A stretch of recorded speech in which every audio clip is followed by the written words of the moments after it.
all-time favorite. But Right. League of Nine, I'm gonna do a review. We should review together on it because I think that might be a close number 2. So I'm heavy on Drew Estates as a result. But my old cigar place in was it Rutherford? Rutherford, New Jersey, was big on whoever distributes Gurkha. So I really you mean Lyndhurst? Lyndhurst, yeah, Cigar Emporium. Yeah, Richie, yeah. Oh, you know Richie? Yeah. You want to hear something crazy? I was going to Richie for like a year, and he's kind of a dick, right? Oh yeah. Yeah, Absolutely. And all I of a sudden, we started talking.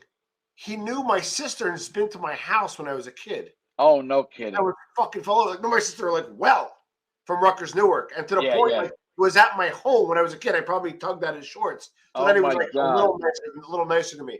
But he was a heavier Gurkha shop, so I really love Gurkha. My only challenge is because I'm a marketer that I feel like you overpay for them because they're a marketing company. Oh yeah, I'm really not gonna good cigars, and they source from good areas. But I don't like that they don't have the love. They're not packing them. They're not making them. Like, you can say what you want about a Fuentes, but you know you're smoking a Fuentes. Do you know? Have you met one? Do you know Nick Perdermo?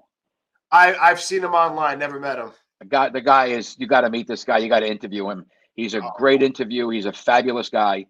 And I had the honor of talking to him for an hour one time at J&R Cigars. Oh wow! And he and I sat down. We really hit it off. And his cigars are good, but his story is better. He's on YouTube, I believe, right? I don't know. I think he has a channel, or at least had a channel, like Trinity Light and stuff. And I had a Perdomo recently, and they're kind of a gold label. Yeah, gold. That's the anniversario. Yeah, there's the 10 and the 20, right? Exquisite smoke. It was like an 8.8. It was a beautiful smoke. Absolutely. And his story as a Cuban immigrant, his father was. Can you give us a skinny on it? Because we're gonna very quickly. His father came here from Cuba. His tobacco farm was taken by Castro. His father wound up washing Volkswagens for a living, and Nick went to college and he went to air traffic control school. He wanted to open up his own firm. His father told him not to. He started in his garage.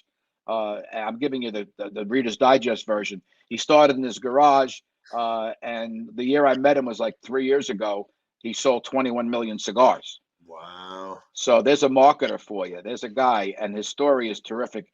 He's got 4,000 rollers in Nicaragua. Wow. So it's a guy who's done a really big job for himself and his family. You know what you said, and the etymology of his family is Italian, by the way. Yeah, I was gonna say, because it sounds like an Italian name. Yeah. Oh, shit. I got that now. Now I gotta have him on.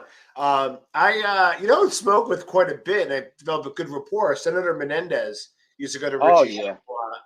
Oh yeah. I was with his associates last night there. Virgil and Virgil. Virgil's a good man.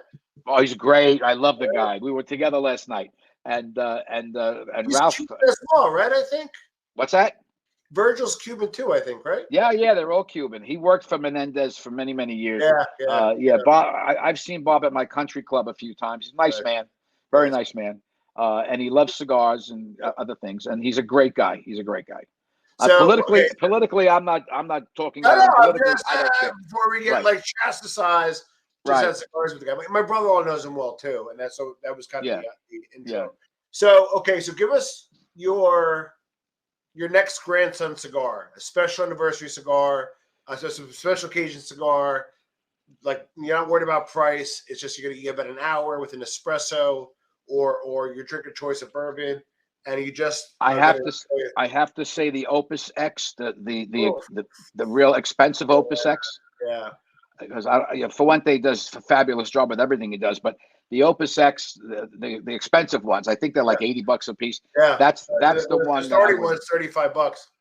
Yeah, that's the one I would go to. It's really a great smoke. I'm gonna share some knowledge with you.